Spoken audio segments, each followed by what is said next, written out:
आज हम सर्वसमीका a plus b का स्क्वायर इस सर्वसमीका पर बेस्ड जो क्वेश्चंस हैं उनको किस तरह से सॉल्व करते हैं उनको सीखेंगे।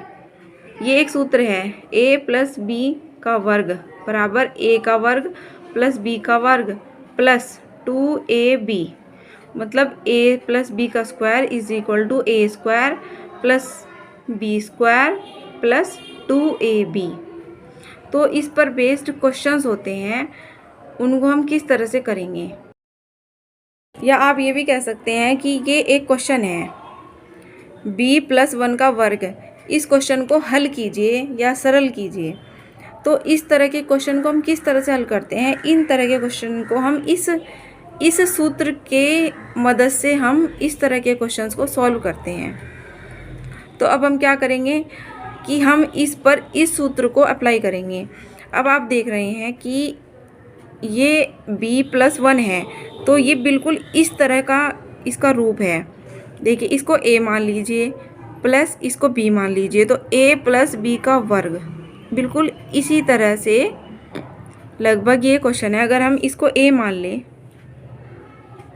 और इसको हम b मान लें तो a प्लस बी के वर्ग की तरह क्वेश्चन खुलेगा। तो क्या होगा, सबसे पहले हम क्या करेंगे, इस सूत्र के हिसाब से इसको खोलेंगे हम। सबसे पहले क्या है, a का वर्ग है, तो a की जगह हमारे पास संख्या क्या है, a की जगह हमारे पास संख्या है b, तो हम इसलिए यहाँ पर हम करेंगे b का वर्ग। अब प्लस, क्योंकि यहाँ पर सूत्र में प्लस है इसलिए हम यहाँ पर प्लस लगाएंगे। अब b का वर्ग, तो b यहाँ सेकंड नंबर पर b है, तो b की जगह इस हमारे सवाल में क्या है 1, तो हम यहाँ पर 1 का वर्ग करेंगे। अब प्लस, क्योंकि हमारे सूत्र में यहाँ पर प्लस है इसलिए हम यहाँ पर प्लस लिखेंगे। अब 2ab 2। अब आप ये जो a b देख रहे हैं, हमेशा ध्यान रखिए कि जब कोई चर संख्या होती है और अचर संख्या होती है, वो इस तरह से लिखी होती है, तो उनके बीच में गुणा होती है। चर अचर क्या होती है, 2 जो है ना, 2 एक अचर संख्या है, 2 एक अचर संख्या है, और a और b ये चर हैं। x y p q इस तरह की जो संख्याएं होती हैं वो चर संख्याएं होती हैं। और जो कोई भी नंबर हो 1 2 3 4 कोई भी नंबर हो, वे संख्याएं अचर संख्याएं होती है। जब चर और अचर को साथ में इस तरह से लिखा जाता है तो इनके बीच में हमेशा गुणा होती है। तो इसका मतलब हम ये है कि 2 गुणा a गुणा b, इसका मतलब ये है, मतलब कि 2 और a और b के बीच में गुणा है। तो इसलिए अब हम इस सूत्र में क्या करेंगे कि 2 गुणा a के लिए हमारे पास a की जगह b है, तो इसलिए हम b रख देंगे, गुणा, और b की जगह हमारे पास 1 है। देखिए, b की जगह 1 है तो इसलिए हम यहाँ पर 1 लिख देंगे। 2 गुणा a गुणा b। अब ये हमारा बिल्कुल इस सूत्र के हिसाब से खुल गया है क्वेश्चंस। ये क्वेश्चन बिल्कुल ऐसे हमने इसको खोल दिया है, इस पर सूत्र अप्लाई कर दिया है।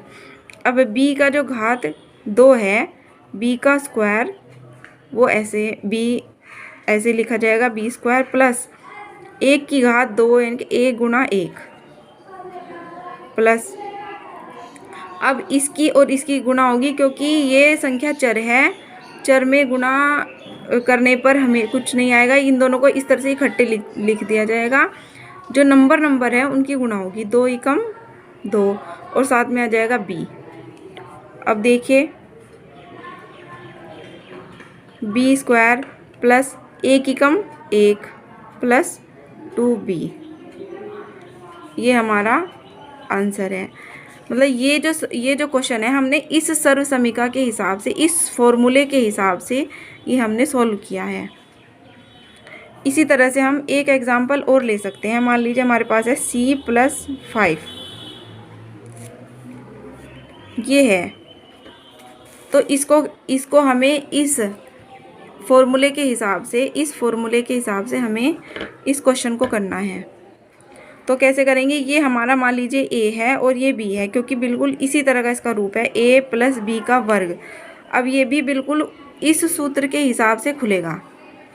देखिए इसको ए मान लीजिए, तो ए का वर्ग प्लस बी की जगह हमारे पास क्या है 5, तो बी का वर्ग, क्योंकि सूत्र में बी का वर्ग है, तो 5 का वर्ग प्लस 2 गुणा ए गुणा बी, तो ए की जगह क्या है सी और बी की जगह है हमारे पास 5, 2 गुणा ए गुणा बी।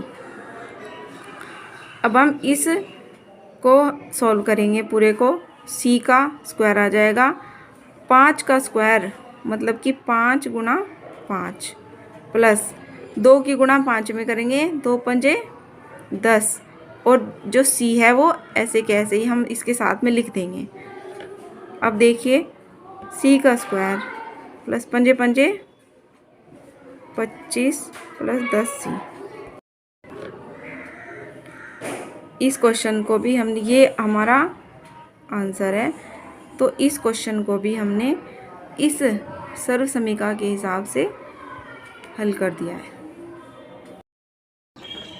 आप इसी तरह और क्वेश्चंस को हल कर सकते हैं, जैसे आप q प्लस 4 का स्क्वायर इसको हल कर सकते हैं, r प्लस 8 का वर्ग, आप इस तरह का क्वेश्चन ले सकते हैं, आप x प्लस 3 का वर्ग, इस तरह के कोई भी क्वेश्चन ले सकते हैं। आप इन सभी क्वेश्चंस को आप इस सर्व समीकरण के अकॉर्डिंग आप इन क्वेश्चंस को हल कर सकते हैं।